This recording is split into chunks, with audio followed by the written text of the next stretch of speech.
Apocalipsis. Hemos venido nosotros colocando las bases a fin de poder entender el propósito y la razón por la cual se escribió el libro como se escribió. Y lo último que habíamos visto nosotros en la clase anterior es un poco de más información acerca de esa audiencia a la cual el Señor dirigió el libro del Apocalipsis. En la última clase vimos 4 de esas iglesias a las cuales el Señor a cada una le mandó una carta independiente diciéndole distintas cosas. Hoy vamos a continuar con las 3 últimas y luego entramos entonces al capítulo 4 y vamos a ver cómo vamos a ir entonces aumentando el nivel, no de complejidad, sino de el detalle de lo que es ya el mensaje como tal y el desarrollo de lo que el Señor le anunció a estas iglesias. Sardis, la iglesia en Sardis. El Señor, cuando se dirige a ella, se identifica como el que tiene los 7 espíritus de Dios y las 7 estrellas. Así es como Él se presenta ante ellos. Eso mismo es lo que habíamos leído en el capítulo 1, cuando de manera más amplia hay una descripción completa de nuestro Señor Jesucristo. Pero aquí a la iglesia en Sardis, Él se le presenta como el que tiene los 7 espíritus de Dios y las 7 estrellas. La alaba, porque dentro de la iglesia estaban ocurriendo cosas que eran de admirar. Y les dice, tienes unas pocas personas en Sardis que no han manchado sus vestiduras y andarán conmigo en vestiduras blancas porque son dignas. También, aun cuando les alaba, también tiene algo para llamarle la atención, para reprenderles. Y les dice, yo conozco tus obras, que tienes nombre de que vives y estás muerto. Sé vigilante y afirma las otras cosas que están para morir, porque no he hallado tus obras perfectas delante de Dios. Este era el problema que tenía esta iglesia en Sardis. Ahora, ¿qué consejo les da él a esta iglesia? Les dice, acuérdate pues de lo que has recibido y oído y guárdalo y arrepiéntete, pues si no velas, vendré sobre ti como ladrón y no sabrás a qué hora vendré sobre ti. Y finalmente, les hace una promesa. Versículo 5. El que venciere será vestido de vestiduras blancas y no borraré su nombre del libro de la vida y confesaré su nombre delante de mi Padre y delante de sus ángeles. Esto es lo que el Señor le transmite al ángel de la iglesia en Sardis. La siguiente es la iglesia en Filadelfia. Él se identifica con estas palabras. Esto dice el santo, el verdadero, el que tiene la llave de David, el que abre y ninguno cierra, y ninguno abre. Esa es su carta de presentación para con esta iglesia. Ahora los alaba y les dice lo que es de admirar en esta iglesia en Filadelfia. Yo conozco tus obras y aquí he puesto delante de ti una puerta abierta, la cual nadie puede cerrar, porque aunque tienes poca fuerza, has guardado mi palabra y no has negado mi nombre. Lo mismo que había hecho con las otras iglesias, con cada una sigue el mismo patrón. Y a continuación, la reprensión. ¿Qué problemas tenía esta iglesia? He aquí, yo entrego de la sinagoga a Satanás, de la sinagoga de Satanás, a los que se dicen ser judíos y no lo son, sino que mienten. Y aquí yo haré que vengan y se postren a tus pies y reconozcan que yo te he amado. Y el consejo que les da es el siguiente. Por cuanto has guardado la palabra de mi paciencia, yo también te guardaré de la hora de prueba que ha de venir sobre el mundo entero para probar a los que moran sobre la tierra. He aquí, yo vengo pronto, retén lo que tienes para que ninguno tome tu corona. Y concluyendo en el mensaje a esta iglesia, les hace una promesa. ¿En qué consiste? Al que venciere, yo lo haré columna en el templo de mi Dios, y nunca más saldrá de allí. Y escribiré su nombre, y escribiré sobre él el nombre de mi Dios y el nombre de la ciudad de mi Dios, la nueva Jerusalén, la cual desciende del cielo de mi Dios, y mi nombre nuevo. Y la última iglesia mencionada aquí en el libro del Apocalipsis es la iglesia en la Odisea. Se les presenta con estas palabras: he aquí el amén, el testigo fiel y verdadero, el principio de la creación de Dios. Así es como él se da a conocer a ellos. Ahora, los alaba. ¿Qué cosas buenas están sucediendo en esta iglesia? Tristemente, no hay nada para alabar en esta iglesia. Entonces, la reprensión que les da es la siguiente: yo conozco tus obras, que ni eres frío ni caliente. Ojalá fueses frío o caliente. Pero por cuanto eres tibio y no frío ni caliente, te vomitaré de mi boca. Porque tú dices, yo soy rico y me he enriquecido y de ninguna cosa tengo necesidad. Y no sabes que tú eres un desventurado, miserable, pobre, ciego y desnudo. Esa es la reprensión hacia esta iglesia. ¿Y qué consejo? ¿Qué consejo tiene para ellos? Bueno, les dice a partir del verso 18. Yo te aconsejo que de mí compres oro refinado en fuego, para que seas rico, y vestiduras blancas para vestirte, y que no se descubra la vergüenza de tu desnudez, y unge tus ojos con colirio para que veas. Yo reprendo y castigo a todos los que amo. Sé pues celoso y arrepiéntete. He aquí, yo estoy a la puerta y llamo.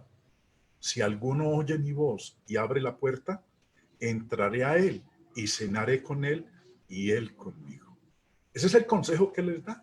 Ahora, quiero llamar la atención a lo que el Señor dice en el versículo 20. Él dice, yo estoy a la puerta y llamo.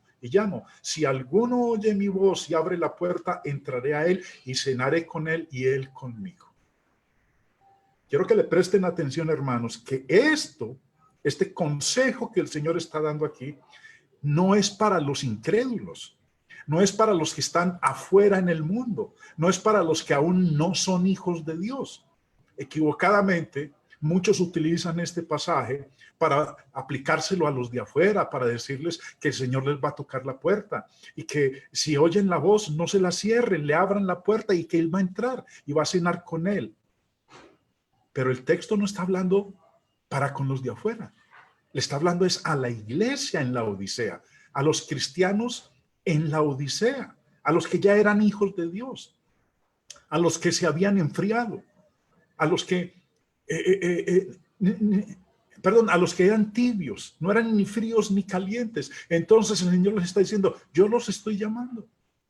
Es un error aplicar este versículo 20 en nuestra evangelización, cuando vamos a predicarle el evangelio a aquellos que aún no conocen de Dios o aún no son sus hijos. Así para que tengamos entonces presente que este versículo está dirigido única y exclusivamente a los miembros de la iglesia, no a aquellos que aún no son miembros de ella. Finalmente, les hace una promesa, y es esta: al que venciere, le daré que se siente conmigo en mi trono, así como yo he vencido y me he sentado con mi Padre en su trono. Esto es entonces, hermanos, lo que el Señor tenía para decirles a cada una de estas iglesias. Se identifica, les da una alabanza, las reprende, les da un consejo y finalmente concluye haciéndoles una promesa. Llegamos entonces, hermanos, algo muy interesante, y es que algo tiene que haber producido en nosotros el haber estudiado cada una de estas iglesias. Cada uno sabrá la respuesta, lo que más le haya impresionado. Y también, obviamente, tuvo que haber hecho que mentalmente nosotros dijéramos, bueno, la iglesia de la cual yo soy miembro se parece a esta, a la de Filadelfia o a la de Esmirna o a la de Pérgamo, porque de alguna u otra manera la iglesia local de la cual usted es miembro, de la cual cada uno individualmente es miembro, tiene algún parecido a las iglesias mencionadas aquí en el libro del Apocalipsis. Bueno, llegando ahorita al capítulo 4, vamos a entrar entonces en el análisis de los aliados que Dios presenta para su pueblo. Recordemos que Apocalipsis es acerca de un gran conflicto. El enemigo del pueblo de Dios es el diablo, es Satanás. Pero él está utilizando como instrumento al imperio romano. Ya habíamos hablado en la introducción del estudio en ese respecto. Y a medida que estos cristianos del primer siglo enfrentaban esta terrible persecución de sus enemigos, era importante para ellos saber que no estaban solos. El Apocalipsis les recuerda que tienen aliados poderosos que van a pelear por ellos. Dentro de lo que nosotros vemos a través del libro del Apocalipsis, es de la lucha, de ese gran conflicto, de esa persecución que se desató contra los hermanos. Dice en Apocalipsis 6:10, y clamaban a gran voz diciendo, ¿hasta cuándo, Señor, santo y verdadero, no juzgas y vengas nuestra sangre en los que moran en la tierra? A los cristianos los estaban matando. El imperio romano los veía como enemigos del imperio, porque no estaban dispuestos a reconocer al emperador como divino, como un Dios. Porque para ellos, para los cristianos, el único Dios, el único Señor, el único ante el cual estaban dispuestos ellos a postrarse era ante nuestro Señor Jesucristo. Dice también en el capítulo 16, verso 6, por cuanto derramaron la sangre de los santos y de los profetas, hablando del imperio romano, lo que habían hecho con los santos. La historia nos cuenta cómo eran llevados al Coliseo romano a pelear con los gladiadores, a que las fieras los despedazaran, a colocarlos en cruces y quemarles a ellos, porque no estaban dispuestos a no reconocer a otro como Dios y como Señor, y digno de alabanza y de adoración a nuestro Señor Jesucristo. Y también en el capítulo 17 dice el verso 6, vi a la mujer ebria de la sangre de los santos y de la sangre de los mártires de Jesús. Y cuando la vi, quedé asombrado con gran asombro. Entonces, Apocalipsis muestra esa gran lucha, esa agonía, esos tiempos de zozobra que estaban viviendo nuestros hermanos del primer siglo. Esa gran persecución que se desató contra ellos. En el capítulo 19 dice el verso 2, porque sus juicios son verdaderos y justos, pues ha juzgado a la gran ramera que ha corrompido a la tierra con su fornicación y ha vengado la sangre de sus siervos de la mano de ella. Lo que Dios les está diciendo aquí, hermanos, en este libro a los cristianos, es que finalmente ellos van a ser los vencedores, que sus enemigos serán vencidos, serán destruidos. Sí, que pareciera que los que están realmente perdiendo son los cristianos, debido a las grandes matanzas, a las persecuciones, a todo tipo de impedimentos que se les colocó a ellos para poder seguir viviendo una vida totalmente normal. Entonces, ya hemos visto, hermanos, entonces, lo que es el mensaje a cada una de estas iglesias en Asia. Llegamos entonces ahora al capítulo 4. Y en este capítulo 4, hermanos, Dios les va a mostrar a ellos que no están solos. A partir de este capítulo 4 y los que vamos a seguir viendo en el capítulo 5 y el capítulo 6, Dios les va a mostrar quiénes son sus aliados, que no están solos, que Él tiene varios elementos que van a ser de ayuda para ellos a fin de enfrentar a este enemigo poderosísimo que los está destruyendo, que está acabando con ellos. Y después de registrar las cartas a las 7 iglesias, Juan, en el capítulo 4, dice que él ve una puerta abierta.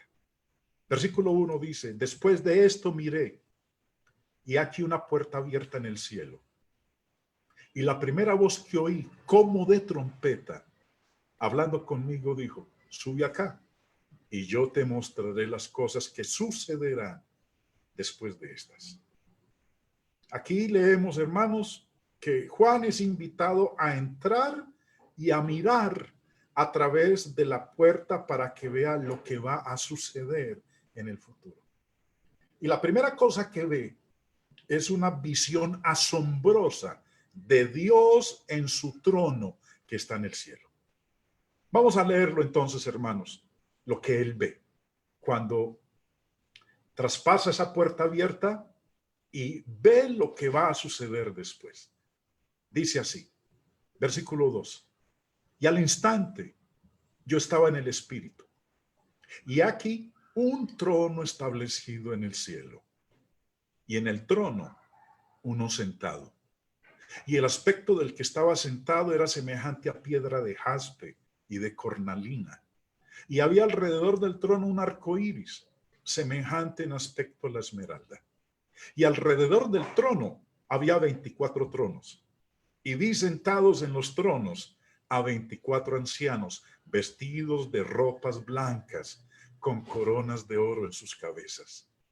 Y del trono salían relámpagos y truenos y voces, y delante del trono ardían 7 lámparas de fuego, las cuales son los 7 espíritus de Dios. Y delante del trono había como un mar de vidrio semejante al cristal, y junto al trono y alrededor del trono 4 seres vivientes, llenos de ojos delante y detrás. El primer ser viviente era semejante a un león. El segundo era semejante a un becerro. El tercero tenía rostro como de hombre. Y el cuarto era semejante a un águila volando.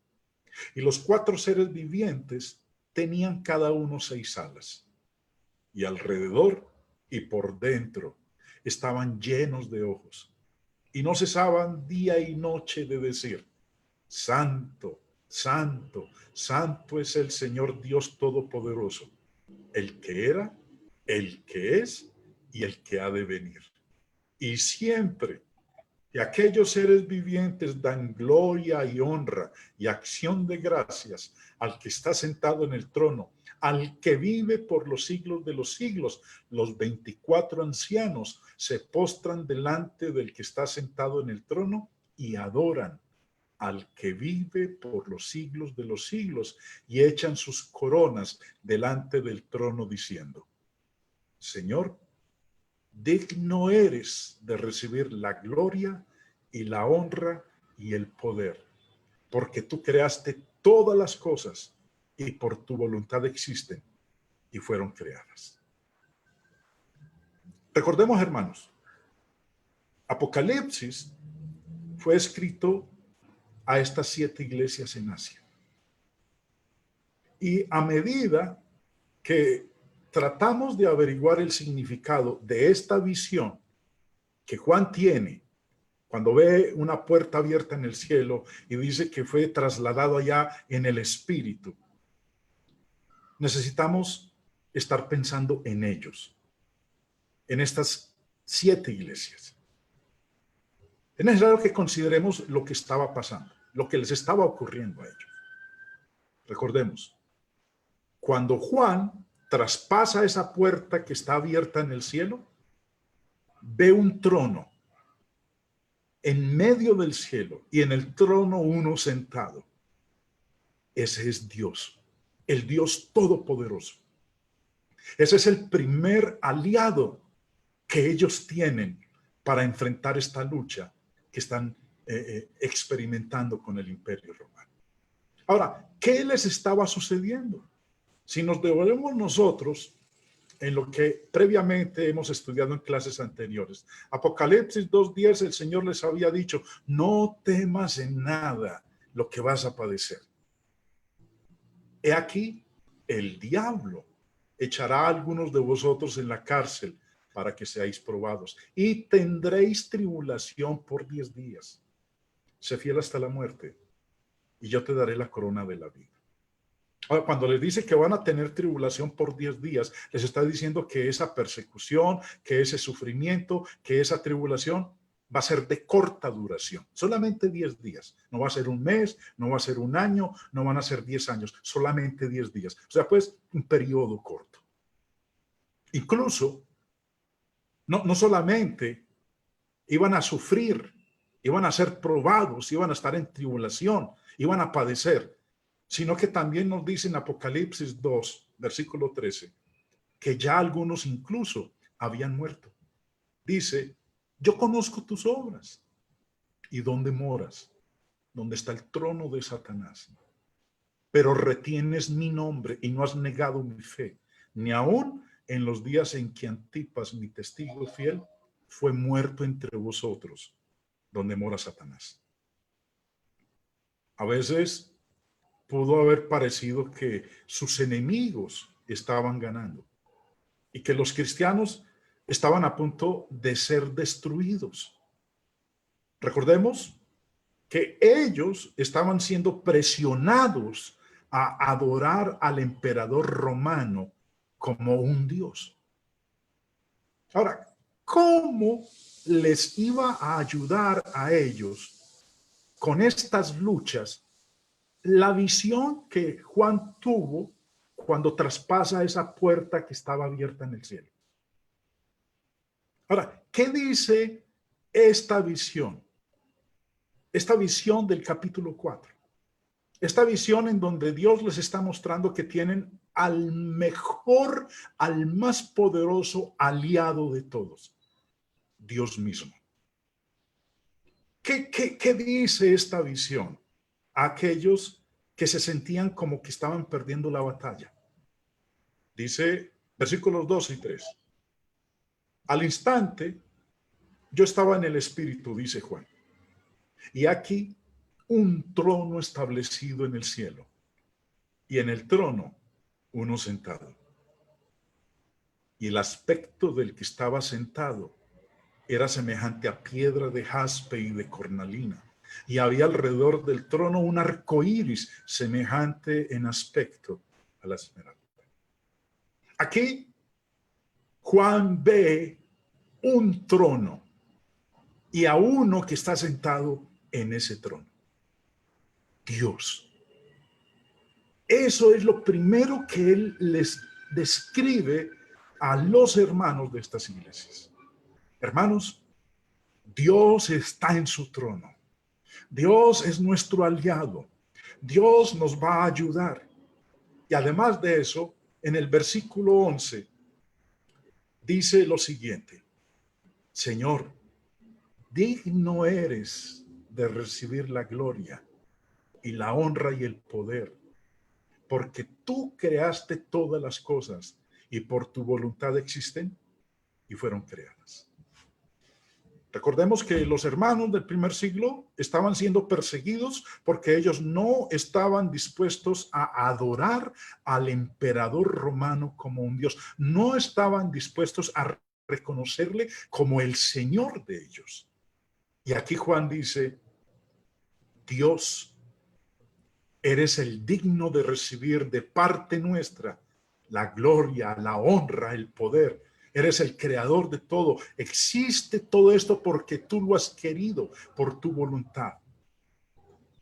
Entonces, aquellos que pudieran ser tentados a adorar al emperador como un dios, para evitar la persecución, Juan da esta descripción de aquel que está sentado en el trono. En nuestra cultura parece siempre como que el mal es el que gana. Y lo que nosotros vemos en el libro del Apocalipsis es que eso pareciera también. Pero realmente eso no es lo que va a suceder. Volviendo al versículo 4, Juan vio a Dios sentado en su trono y dice, y alrededor del trono había 24 tronos.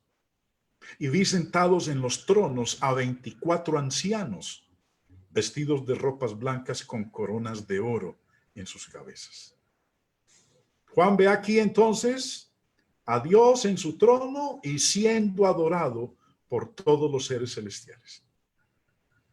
Dice ahí que él vio 24 tronos y en los tronos sentados a 24 ancianos.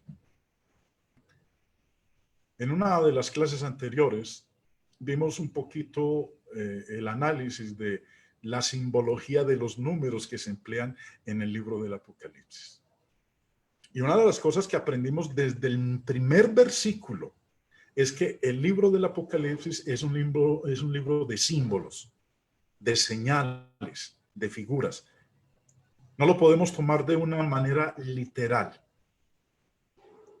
En el capítulo 5, Jesús toma el escenario central, pero cuando lleguemos allá vamos a hablar de ello.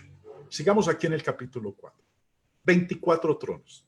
¿Qué significa el número 24? El número 24 en la Biblia representa el pueblo de Dios, los salvos. Cuando uno, y vamos a llegar allá al final del Apocalipsis, cuando estemos en el capítulo 21, se nos describe la Jerusalén celestial.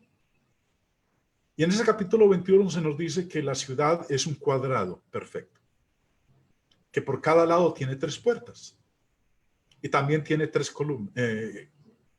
Tiene 3 puertas a cada lado, son 24 puertas y también tiene 24 columnas. Y nos dice que esas 12 puertas son las tribus de Israel y que esas columnas son los 12 apóstoles. Y cuando sumamos 12 tribus de Israel y los 12 apóstoles, las 12 tribus que representan el pueblo de Dios del Antiguo Testamento y los 12 apóstoles que representan el pueblo de Dios del Nuevo Testamento, cuando los sumamos nos da 24. Entonces estos 24 tronos y los que están sentados, que son 24 ancianos, están simbolizando todo el pueblo de Dios, todos los salvos del Antiguo Testamento y del Nuevo Testamento. Por eso el número 24 simboliza el pueblo de Dios, los salvos. Ahora, dice algo muy interesante en esta narración, y es que cuando él estaba escribiendo a una de las iglesias en Asia, en el capítulo 3, verso 21, les dice, al que venciere, le daré que se siente conmigo en mi trono, así como yo he vencido y me he sentado con mi Padre en su trono. ¿Qué quiere decir eso, hermanos? Que si usted vence, que si yo venzo, que si yo soy fiel hasta la muerte y muero en Cristo, habiendo vencido todo tipo de persecución, todo tipo de adversidad, habiendo vencido el pecado, habiendo vencido al máximo enemigo de nosotros, que es el diablo, yo me voy a sentar en un trono de esos. Porque no son 24 tronos literales, sino que es el representativo de todos los salvos que están enfrente del Dios Todopoderoso, alrededor de él, que es lo que nos está mostrando esta visión que Juan tiene cuando ve esa puerta que está abierta en el cielo y es trasladada allá en espíritu. No solamente dice que habían 24 tronos, sino que dice que esos 24 ancianos estaban vestidos de ropas blancas. Y cuando habla de vestidos de ropas blancas, ¿a qué se estaba refiriendo con eso? Bueno, el capítulo 7 nos explica el simbolismo de estas ropas blancas. Porque dice que los que han vencido, los que están sentados en los tronos, su atuendo son ropas blancas. ¿Qué significa eso? ¿Qué simboliza estas ropas blancas? Bueno, nos lo revela en el capítulo 7, dice el verso 13. Entonces, uno de los ancianos habló diciéndome, estos que están vestidos de ropas blancas, ¿quiénes son? ¿Y de dónde han venido? Capítulo 7 de Apocalipsis habla de los 144,000. Ya miraremos más en detalle cuando lleguemos al capítulo 7. Pero lo interesante es darnos cuenta de que los 144,000, y siempre se preguntan, bueno, ¿y de dónde salen los 144,000? Pues salen del mismo número de donde salen los 24 ancianos o los 24 tronos. De multiplicar las 12 tribus de Israel por los 12 apóstoles. 12 por 12 da 144. Y al multiplicarlo por el número 1000, que es el número que lo abarca todo en la Biblia, nos da 144,000. Bueno, pero nos dice que estos, entonces uno de los ancianos habló diciéndome, estos que están vestidos de ropas blancas, ¿quiénes son y de dónde han venido? Yo le dije, Señor, tú lo sabes. Y él me dijo, estos son los que han salido de la gran tribulación y han lavado sus ropas y las han emblanquecido en la sangre del Cordero. Qué descripción, hermanos, la que nos dice aquí. Esas ropas blancas con las cuales estaban vestidos estos 24 ancianos eran aquellos que habían muerto por Cristo, que habían dado su vida por él, que no lo habían negado, que estuvieron firmes, que no estuvieron dispuestos a someterse al imperio romano y a confesar una fe a un hombre que se declaraba ser divino. Y aún así, dieron sus vidas. Por eso dice, han lavado sus ropas y las han emblanquecido en la sangre del Cordero. Murieron por él, dieron su vida por él. Esas ropas blancas son el símbolo representativo de aquellos que dieron su vida por el Señor. Lo último que dice el versículo 4 es que esos 24 ancianos en sus cabezas tenían coronas de oro. Cuando estábamos leyendo nosotros las promesas que el Señor les hizo a las iglesias, a las cuales les mandó las cartas respectivas, entre las promesas que les hizo fue la de una corona. Apocalipsis 2:10 nos lo recuerda y dice, no temas en nada lo que vas a padecer. He aquí, el diablo echará a algunos de vosotros en la cárcel para que seáis probados y tendréis tribulación por 10 días. Sé fiel hasta la muerte y yo te daré la corona de la vida. Yo te daré la corona de la vida. ¿A quién? Al que sea fiel. ¿Hasta cuándo? Hasta la muerte. Obviamente aquí no está hablando con la situación que ellos estaban experimentando en el primer siglo, no se está refiriendo hasta cuando se murieran ya de viejitos, de ancianos, de 80, 90 o 100 años. Aquí fiel hasta la muerte es si aún tenían que dar su vida, derramar su sangre, morir en el Coliseo romano, morir en las fauces de las bestias o peleando con los gladiadores, permitiendo que ellos los mataran o siendo crucificados y quemados como hogueras vivas. Yo te daré la corona de la vida. Y dice también, devolviéndonos un poco más, en Santiago capítulo 1, hablando de la tentación. ¿Qué vamos a recibir aquellos que venzamos la tentación? Dice en el verso 12, bienaventurado el varón que soporta la tentación, porque cuando haya resistido la prueba, recibirá la corona de vida que Dios ha prometido a los que le aman. Qué promesa, hermanos. Aquel que venza, que soporte la tentación, que haya salido airoso de la prueba que se le presente en este mundo, Dios le va a entregar la corona de vida. Es una promesa que Él ha hecho. Y Dios no es hijo de hombre para que mienta. Como dicen Romanos, Dios es veraz. Antes bien sea Dios veraz y todo hombre mentiroso. Hermanos, tenemos la promesa de que si vencemos, de que si somos fieles, de que si soportamos la tentación, de que si resistimos la prueba, Dios nos ha prometido la corona de la vida. Entonces, mientras estemos aquí, luchemos por ella.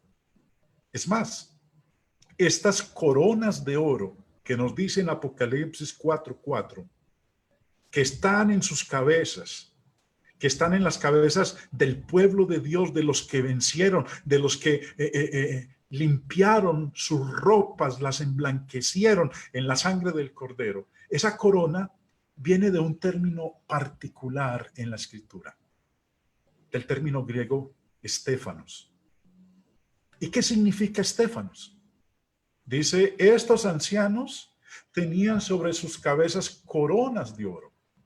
La corona aquí no es la diadema, la corona de la realeza, sino la estéfanos en el griego, la corona de la victoria. Porque la corona de la realeza solamente le pertenece a Dios. Para nosotros hay una corona diferente. Y es la corona de la victoria, la que muestra que hemos triunfado, que hemos vencido, que recibimos el galardón, que llegamos a la meta, que triunfamos y que bajo ninguna circunstancia fuimos derrotados por nuestro adversario. Qué maravillosa descripción la que Dios nos está presentando aquí. Por eso Dios les está diciendo a sus hijos del primer siglo y también a nosotros ahora en el siglo XXI. Pareciera que el mal es el que gana, que los cristianos son los que pierden, pero la realidad es otra. Si nos aliamos a aquellos que Dios nos tiene como nuestros aliados, empezando por Él, que es lo que está describiendo en el capítulo 4. Si solamente lo adoramos a Él, Él es el digno de la honra, la alabanza, la adoración. No nada de este mundo, no lo material, no los hombres, no el ser humano, no el dinero. Si vencemos, hermanos, vamos a recibir la corona de la victoria, la estéfanos, la corona de oro. En la narración de este capítulo 4, Juan habla de los 4 seres vivientes. Y vamos a leer el versículo 6 al 8 respecto de ellos, donde dice, delante del trono había como un mar de vidrio semejante al cristal.